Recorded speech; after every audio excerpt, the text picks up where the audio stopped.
நிதா பமத பமகரி கமா பதனிதா பமத பமகரி கமா. தீயல் பண்ண போறேன். வாழைப்பூ தீயல். அதுக்கு கொஞ்சோண்டு தேங்காய், கொஞ்சோண்டு ஜீரகம், கொஞ்சோண்டு மிளகு, கொஞ்சம் நிறைய சோம்பு, பெருஞ்சீரகம், அதை லைட்டா வறுக்கணும். நான் நல்லெண்ணெய் ஊத்திருக்கேன். இந்த தீயல் செய்யறதுக்கான குழம்பு இது கொஞ்சம் புளி குழம்பு மாதிரிதான் இருக்கும், அதனால நல்லெண்ணெய் யூஸ் பண்றேன். பரிவில்லாத நெஞ்சம் தந்தத பகலிரவெல்லாம் நினைந்துருகியே பலவிதம் தனிலே நினை அழைத்தேன் மனம் வெறுத்தேன் ஒரு துணை இல்லை. தக்காளி நல்லா மசிஞ்சிருச்சு.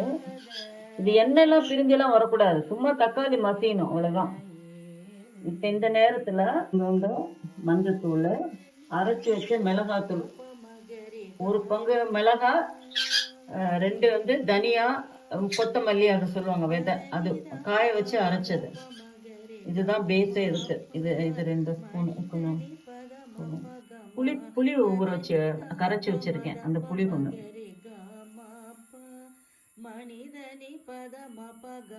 அளவுக்கு தகுந்தாப்புல போட்டுக்கலாம், அவங்களோட அளவுக்கு தகுந்தாப்புல போட்டுக்கலாம்.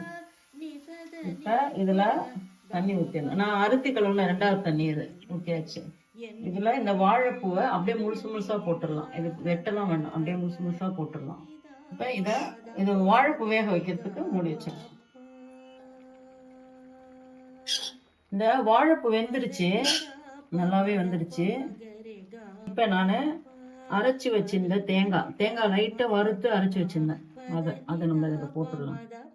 கொஞ்சம் உப்பு கம்மியா இருந்தது, இப்ப போட்டாச்சு. திரும்ப இது நல்லா கொதிச்சோன்னு கொதி வரும். இப்ப வாழைப்பூ தீயல் ரெடி ஆயிடுச்சு.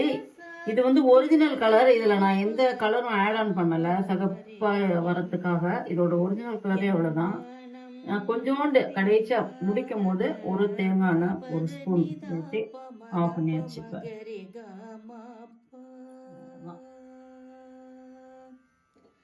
பதனிதா பமத பமகரி கமா மணிதனி பதம பக.